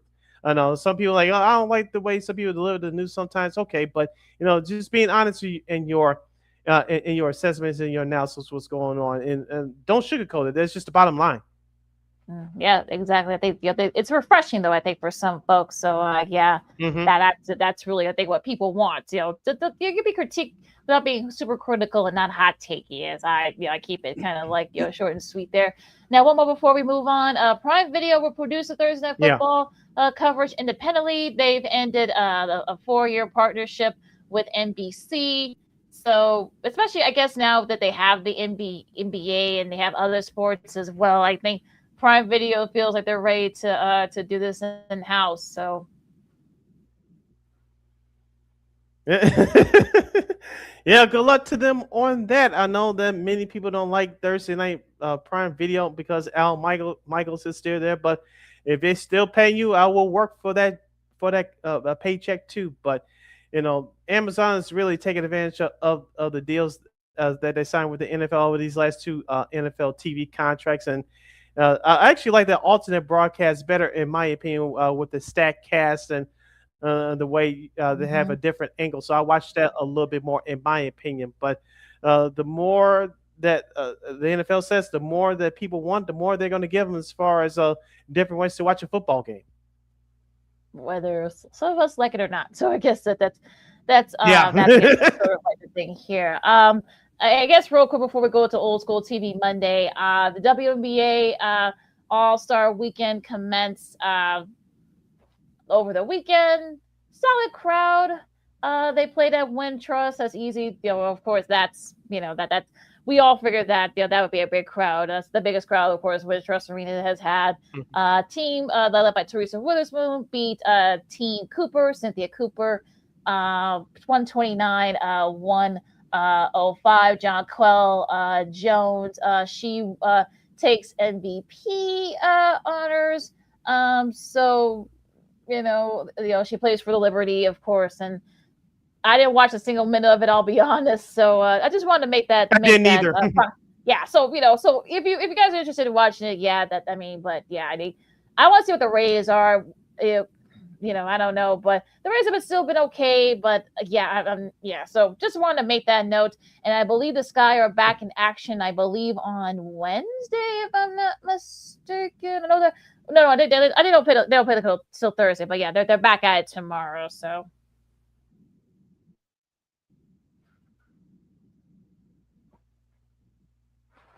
Yeah, I know that both events were sold out. Of course, you mentioned that Rent Trust last Friday night for the 3-point shooting contest and the skills competition. Of course, the All Star game took place last Saturday night at the United Center. So I know both events did well. So we'll see what happens with the WNBA for the rest of the year. I know, Caitlin Clark, the treatment that she's received or not received from her officials, the things are getting messy there. So we'll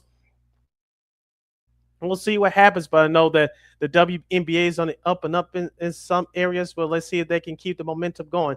And like you said, here in Chicago with the Sky, not good. No, not good at all. I think they play the Connecticut Sun, I believe, on Thursday. So you guys can check that out. So yeah, anything else to say before we go to Old School TV Monday?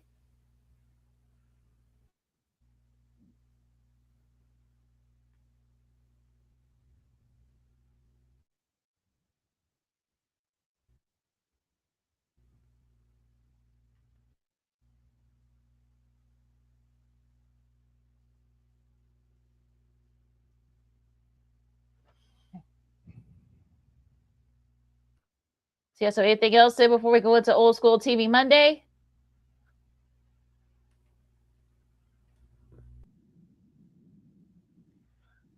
Oh, congratulations to sorry, my audio cut out, but congratulations to Tina Wynn. She was the former Fox Oh 32 yeah. Chicago sports anchor. Now she is going to be leading the charge at ABC 7 News in Detroit. So she's going to be their news sports anchor over there, ABC 7 WXYT in Detroit now. So congratulations to her.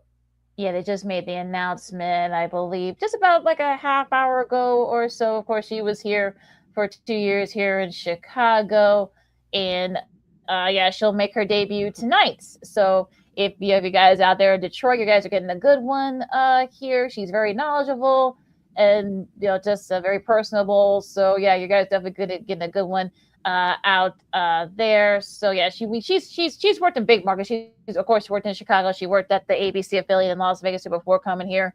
So yeah, so she'll be covering the Lions and the Pistons and such. So yeah, you can check her out tonight on WXYZ, the ABC affiliate out in the Motor City.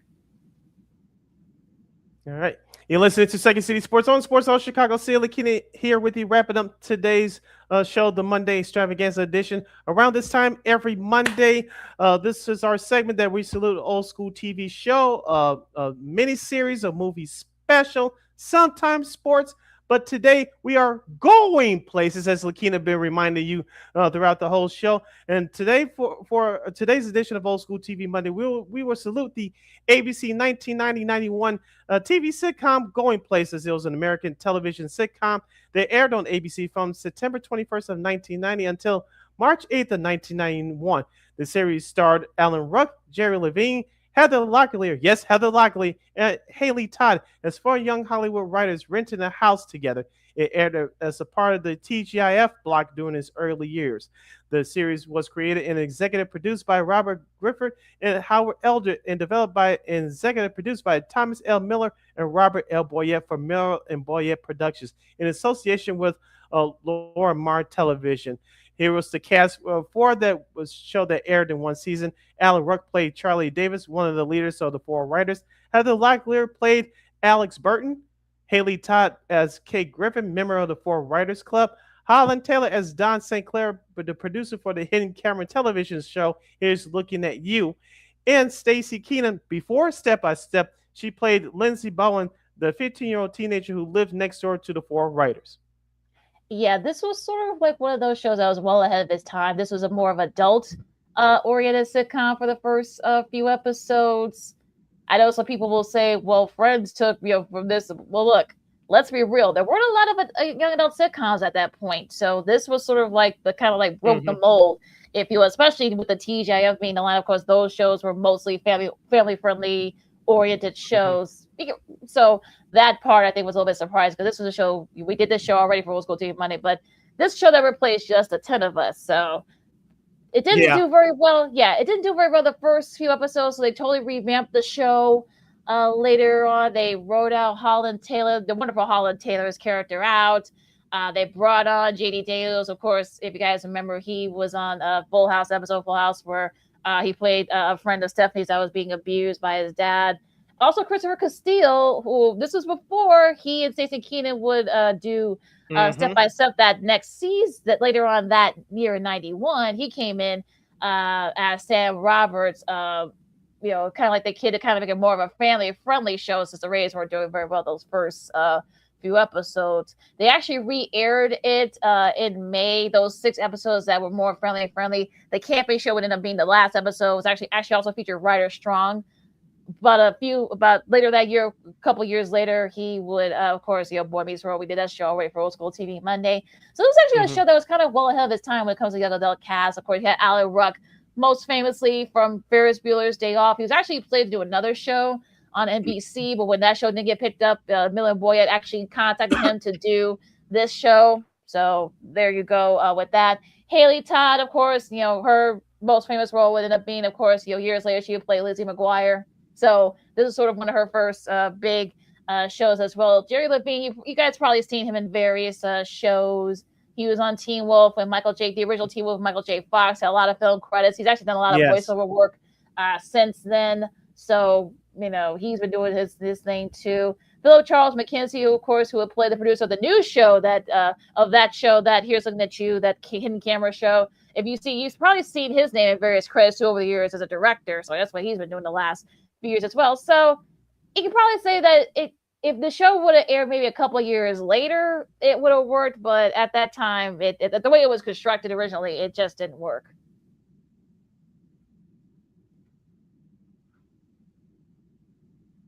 I know it received a lot of backlash because it replaced Just the 10 of Us, and it put it. And I think the first mistake was that, first of all, getting rid of Just the 10 of Us prematurely. Yeah. That was the first big mistake. But going places, like I said, received a lot of backlash because they replaced that show. Number 2, ABC, because it was produced by Miller Boyett Productions, it put them on the Friday night block. Like you said, all those other shows like Family Matters and Boy Meets World and Full House, and of course later on Hangover with Mr. Cooper. They were all family shows, and this was not a family show. If they would have put them on a different night, they probably would have succeeded a little bit more. Maybe they would have been on for maybe 2 or 3, maybe 4 years, but put them on the Friday night, in my opinion, set them back. And so, like you said, they made all those changes for the last 6 episodes. It was okay, but putting them on Friday night was the biggest mistake. I think that's why that show failed ratings-wise.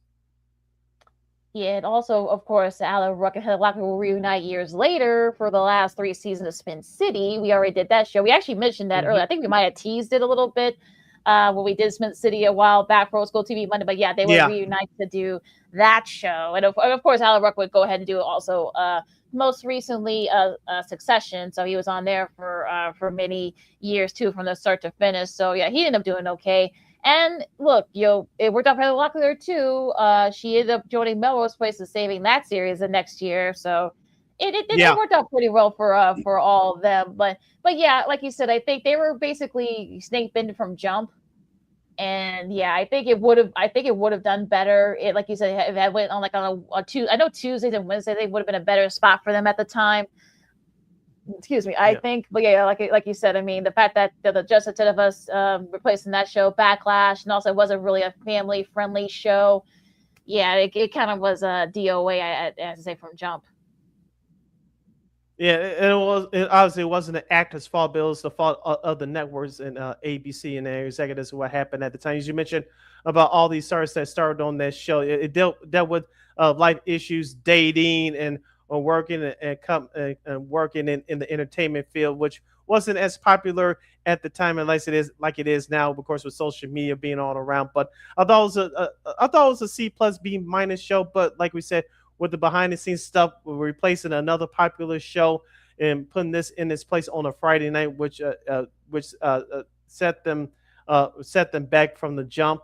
I thought that was a bad idea, but for what the show was before they revamped it up, I thought it was a C+ B- show. And as you mentioned, all the stars that started on the show, they went on to do great things afterwards. Mm-hmm. And I don't know if all nights yet. I know some of about little over half the episodes are on YouTube, so you guys can check the show. Mhm. And as we were messaging each other when we said we were going to do this show, that the theme song is actually still pretty good. Like a lot of the Boyle Boy produced shows, a lot of the even the ones from back in the 70s, that theme song is still a bop. So as the kids would say, so yeah. So I would say about like 7 or 8 of the episodes are on YouTube, so you guys can check that out and bring back some memories. Mhm. Oh yeah, I remember this person, or I remember the episode. So you can kind of say that this show walks that shows like Friends and Living Single and all those young adult shows could run, if you think about it. Yes. So for this week's edition of Old School TV Monday, we salute the 1990-91 ABC TV sitcom Going Places. Speaking of going places, we got to get up out of here. LaKeena, take us home. I won't sing the theme song, folks. I promise. You can follow me at I won't either. Right. Yeah. Well, we'll spare you guys that. We want you to actually be going away in a good mood. You can follow me at Keena McGee on the Twitter. Get the IG.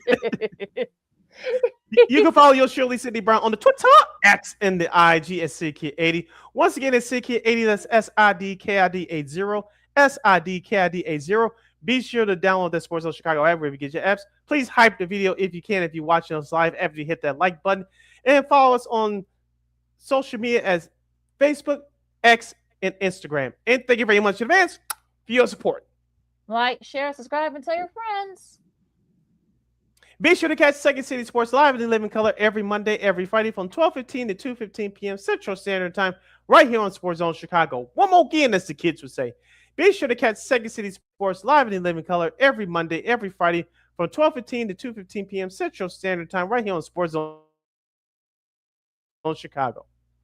And don't worry, folks, if you miss a segment, if you miss us talking about going places or any other show for Old School TV Monday, if you miss an interview or when we do our NFL picks coming up, don't worry, you can recap it. You can go back and watch it anytime, anywhere on Sports Zone Chicago's Facebook and YouTube channels. You can catch replays of our show, Sean Sierra Sports, the Smoke Fellas, and so much more. You can catch the replays anytime, anywhere on Sports Zone Chicago's Facebook and YouTube channels. And we will provide. All right, be safe out there, folks. If you are going to the White Sox Yankees game today or the whole week, and also all you guys be safe out there as well. Enjoy the baseball, NFL as we get ready as our training camps are in full swing, and so much more. So just be safe out there. For Sid, I'm LaKeena with Second City Sports on Sports Chicago, and we'll see you guys on Friday.